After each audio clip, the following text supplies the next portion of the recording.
The Toyota Supra is now available with a 6-speed manual transmission. Is it better than the automatic? Let's find out on track.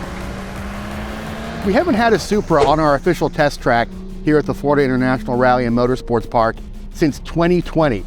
Back then, it was the fastest car we had tested up to that point. Since then, the Supra has added more horsepower, and now a 6-speed manual is available in addition to the 8-speed ZF automatic. We were always big fans of that 8-speed ZF automatic. It does give you a lot of control over the power that this turbocharged inline 6-cylinder produces. But a 6-speed manual gives you a whole other level of control over the power delivery of this car, possibly at the expense, though, of a few gear options and quicker shifts with that automatic. But we are here to see whether this 6-speed Supra can keep up with the automatic Supra here on track. I've only driven these cars at other tracks to this point, but I do have a few observations before we hit the track here at the firm. First, I really love second gear in this Supra. It runs to almost 74 miles an hour, so the autocrossers out there are going to absolutely love the 6-speed manual Supra because it's going to give them a long, tall, torquey second gear to play with. Ultimately, I think the big difference in time between the automatic and the manual equipped Supras is going to be dependent on what track you happen to be running them at and what track favors what gear setup even more. But look, this is all just speculation. The car is right there, the track is right here. Let's go out and run some laps and find out for ourselves. On track, as it always has been, this A91 Supra is a very, very competent partner. Now, in stock form, it feels a little bit edgy, like it's riding up on the edges of its tires, takes a little bit of motion of the wheel to keep a nice, steady line through corners, but that's mostly a result of street-focused tires and not enough negative camber. With a proper track setup, and we have driven some Supras that were properly set up for track and autocross, the car takes its great chassis that you can feel even in bone stock configuration and magnifies everything that we love about it and makes it an extremely, extremely fun and rewarding car to drive on track. So let's take a look at some of the data that we managed to grab from this Supra test, and let's compare it to some other tests of some cars that were very similar. Now, we're going to compare it to two cars here. We're going to compare it to the fastest car, the fastest production car that's ever turned a lap on our test track. That is the C8 Corvette Z51, and we're also going to compare it to the first Toyota Supra that we tested there, a 2020 model with the automatic transmission. But what about lap times? The 2023 GR Supra with the manual transmission put down a 1 minute 17.85 second lap, which brings it into second place behind the Corvette C8 Z51 at 1 minute 16.16 seconds. That means the manual transmission equipped Supra beat the lap time from the automatic equipped 2020 car we tested that ran 1 minute 19.59 seconds.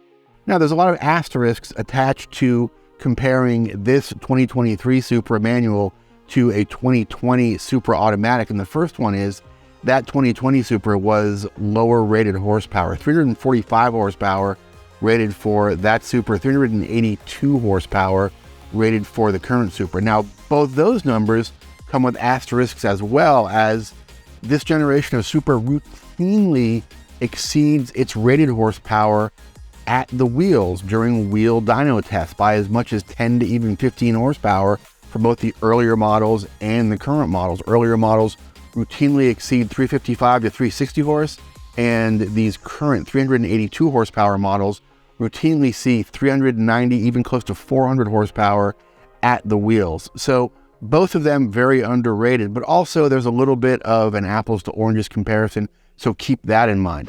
So first thing that we see here is in the first big acceleration zone, that automatic equipped Supra, even with lower horsepower, is using a lower third gear to accelerate nice and hard off of this corner right here. That is a little third gear right left, although we can see that the new car with its superior horsepower has greatly closed the distance by the end of that straightaway and pulls harder down the next straightaway and brakes deeper into this next corner, using that horsepower advantage down that next straightaway. Let's look for another spot where we can see a bit of a difference here. We see good handling from both cars. We see coming out of the hairpin here, here's one thing we really notice with the automatic versus manual equipped Supra is the automatic equipped Supra, even with less horsepower, pulls strong initially out of slower corners. But we can see that blue trace very quickly begins to get a lot steeper and to pull a lot harder. But look at this plateau in the blue trace right here where it flattens out. That is the shift, and that is a point where the clutch is depressed, the lever is moving, the car is not doing anything. That's time that you could be accelerating if you were in the automatic equipped car. So maybe trading some passion for some time on the clock there. We definitely see coming into the fastest area of the course here, accelerating out of turn 8, that the new Supra is using that fantastic third gear acceleration, even from the middle of third gear up into fourth gear, to outpace the older Supra down the next straightaway. Now this is interesting. We can see that the newer Supra with more horsepower makes that shift. During that shift, the older Supra with less horsepower catches up to it and essentially uses that little pause in acceleration to close the gap. But as soon as we get past that shift, the newer car uses that horsepower advantage, just keep on accelerating. So now we're going to look at the comparison between this new Supra with the 6-speed and the 382 horsepower 3-liter 6-cylinder, and the fastest car to ever lap our test track, which was about 1.5 seconds faster than the Supra's lap. That is the C8 Corvette Z51. Now, we still have the Supra's trace in blue. We have the C8's trace in red here. And the first thing we see coming out of our third gear acceleration zone is the Corvette having a definite horsepower advantage as it essentially drives right by the Supra, low in the rev range, and continues to hold that acceleration advantage down to the next corner. Now, this is a really interesting comparison right here. This is the fast right-hand flick to turn 4 at the firm, and I want you to look at the red trace of the Corvette there versus the blue trace of the Supra. The Supra decelerates to get some bite on the front tires and to hit the proper speed for negotiating that corner. The Corvette decelerates a lot less and turns in a lot faster into that corner. And I think what you're seeing there is the superior polar moment of inertia benefits of a mid-engine car. They really, really like to rotate, especially in the fast stuff. They change direction really, really well. But interestingly enough, as soon as that corner is negotiated, this is actually fascinating.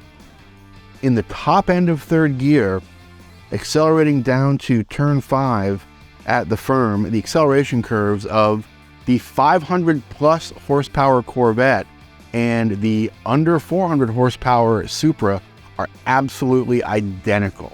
That's really interesting that they are essentially accelerating along the same plane. It shows you just how strong that Supra is in basically from, the mid-range through the high rev range. Really, really impressive acceleration out of that car. Maybe you're gonna hate me here, but if you're asking me to say, if I'm spending my own money walking into a Toyota dealership, which one am I gonna walk out with? I'm probably gonna tell you the automatic, because ultimately my decision is gonna be based on the clock. And I think in most cases, especially on a track, the automatic equipped car is going to be faster around that track. Now, if I'm just using the car for autocross, boy, that decision gets very, very difficult, because that second gear is long and it is an absolutely epic ringer autocross gear in that Supra. So maybe the real answer is buy what you love and drive the wheels off it, and you're gonna have a very, very good time behind the wheel of this car. Toyota and BMW, we should probably give them some credit too. Done a great job putting a great engine in a great chassis and making a very rewarding driver's car. Folks, if you like our track test, if you like all of the content we're putting out here on YouTube, you can do me a couple favors. First thing you can do is go down here, hit that like button and hit that subscribe button. You will get the first crack at all of the content we post here on YouTube, and you can visit us on the web at grassrootsmotorsports.com. We will see you next time at the track.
Support brands who support Grassroots Motorsports. Get your chemical solutions from CRC Industries. To learn more, visit crcindustries.com. Want to see more content like this? Make sure to hit that subscribe button and like this video. And for more information, visit us online at grassrootsmotorsports.com.